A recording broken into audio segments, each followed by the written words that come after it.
So for today's outdoors and survivals video, I'm going to show you what's inside of my camping bag and maybe get some advice from you, the viewer, on what I could do differently. If not, you tell me what I'm doing right, and this ought to be fun because this is a brand new camping bag for me. So let's get on with it.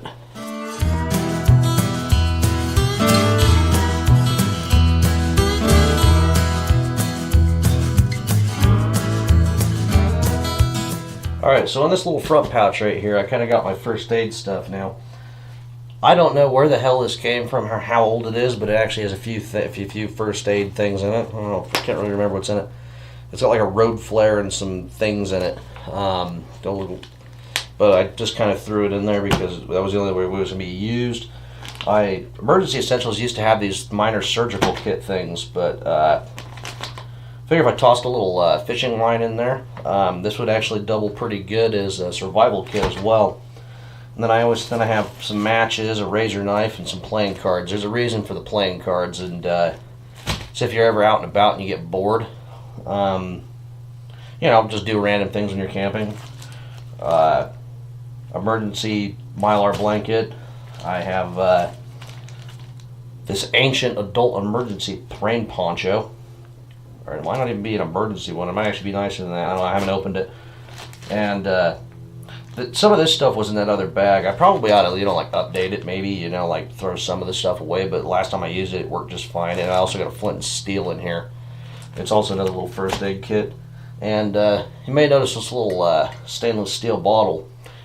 This has vodka in it, and that's actually what it came in. But, vodka can be used for several different good things when you're out and about. Like cleaning wounds, getting drunk, that sort of fun shit. I was trying to think of what I had. There was another use I could think of for the vodka. Oh yeah, no, it's if you get water that you have no way of purifying it, you add a dash of vodka to it, should kill any bacteria that's in it. Anyhow, that's just this little front pouch right here. And by the way, this is a 40-liter pack. I think I got a little bit too small a one, but let's get to the next part of it. All right, now this bag right here, pardon seeing my feet if that bothers you. This top pouch right here actually has a few random things in it. Extra pair of socks. Never have another pair of socks. By the way, this kind of doubles as my Bugout Bag too. So I don't know. I want to hear somebody's opinion on what they think about that kind of stuff. Because over at any sort of job or anything that I've ever had, going to a car show or something, they always love to give out beanies. So that's always a good thing to have on you. Got like this little piece of crap compass thermometer thing. That's like a little mini survival kit, and one that has a compass in it that works. Signal mirror, if I can actually do it just right. Can't do whatever. I don't got enough time. I don't remember where the hell I got these gloves, but gloves are always nice to have. That's a little top pouch. Oh yeah. And some utensils for eating. Now, as this sits right now, I don't have any water or food in it. When this bag is empty, it only weighs about 20 pounds when it doesn't have any water or food in it. Whenever I put water and food in it, it gets up to like 30 pounds. I'd like to know if that's too heavy. So it seems like something I can handle. Did I put anything in these pouches? Oh yeah, no, I remember what I was going to put in those pouches. It was fairly simple. And then there's another pouch on this other little strap thing that I have. By the way, I'm going to do a little thing on crappy multi-tools and a lighter that I probably could replace with a new one.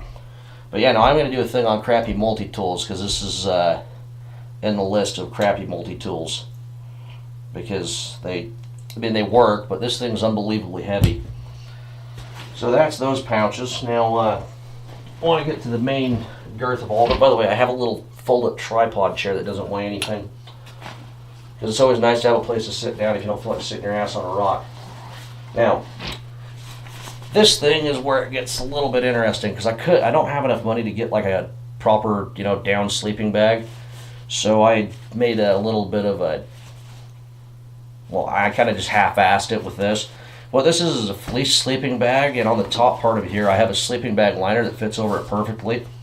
The fleece sleeping bag doesn't breathe very well after that happens, so after you do that, so I'm pretty sure that would keep me plenty warm, considering I don't think I'd use this pack if I was going to go to a place where it's going to be like below 45 degrees. And if not, by 10, which actually it does fit in the bag, is quite damn warm. But that's my weird compromise on a sleeping bag. I got one of these little expandable water pouches. You can find those at Walmart. Figured, extra 1 liter of water if you find it, because I'm not going to go backpacking in a place where I don't have access to water. By the way, the little water bladder fits right in here. It's actually pretty nice. It has a little thing to hold it. I also have another little cheap blanket. This is a cheap fleece throw that I got at Walmart in case I get cold. And so toss that over to the side. Now, this is my favorite thing ever, because this is my mess kit. It's an Italian mess kit. It's Italian style. I'm pretty sure it's actually Italian surplus, but the reason I like this is because it has, you got one thing and you got another thing, which I presume that you could make your pasta in here, then you have 2 serving dishes for it. Oh man, does that smell like pepper. That's okay, I love pepper when I'm camping. Can opener, because I'd like to take a can of soup or like green beans or something with me, usual. I got some more matches that are completely covered with salt and pepper in a little plastic package, in a little plastic bag so they don't get wet.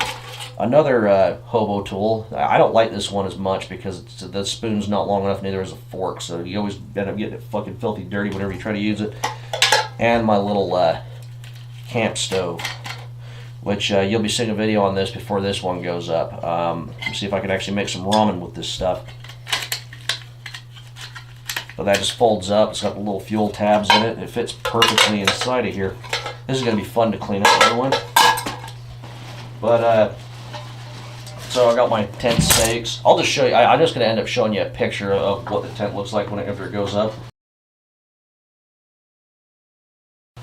A little Sierra cup for boiling water. I have an entrenching tool. Now, I'm pretty sure I could probably go and buy a way nicer one than this that doesn't weigh anything. But, for clearing out a little flat spot to put your tent on, these things are really nice. Or as I like to say in this channel, better than nothing. I got my mismatched tent stakes, because the ones that tents come with suck ass, unless you go buy one from like REI if you have $1 million on you.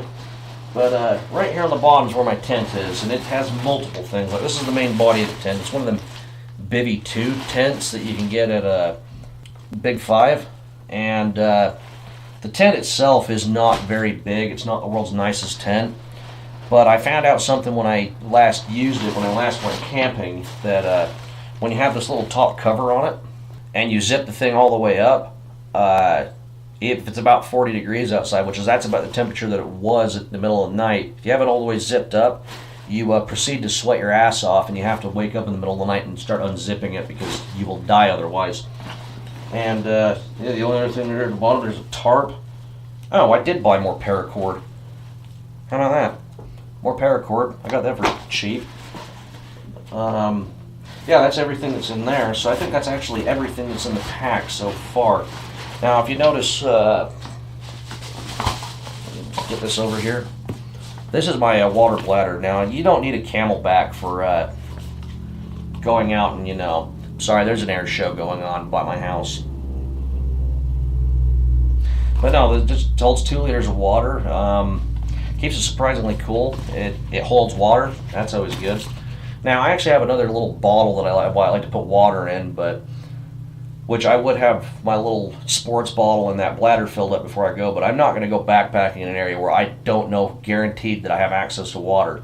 And to me, it doesn't matter how freaking clean the water is, because you can actually, believe it or not, you can actually boil water in something like this, although I don't think that's a great idea. But that's what the vodka's for. That's what I have in the camping bag so far, because it doesn't have any food or anything in it right now.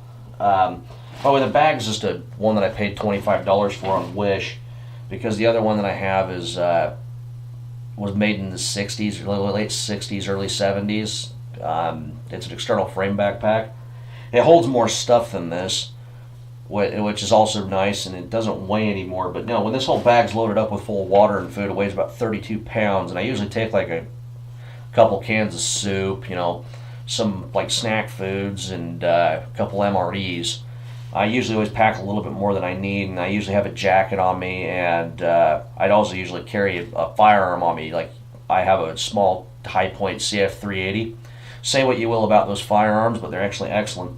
But this is what I have in it so far. However, I am really good. However, you're going to see how well this thing worked in the previous video to this one, because I'm filming these out of order, because, you know, I kind of have to unbury it from the bag in order to do it, so I figured I'd make a video on it. But the biggest thing that I want to get on these videos is, what do you think about using a normal camping bag as also a bug-out bag? I mean, is that a bad idea or is that a good idea? Because this thing really isn't that cumbersome. It's actually pretty comfortable to wear. I mean, it's a little bit too small for me, but I'm also kind of a little bit fat, so that's also a thing. But anyhow, I really want to hear your opinions on this. I'm Spaztastic, and thank you for watching. It's Outdoors and Survival Month.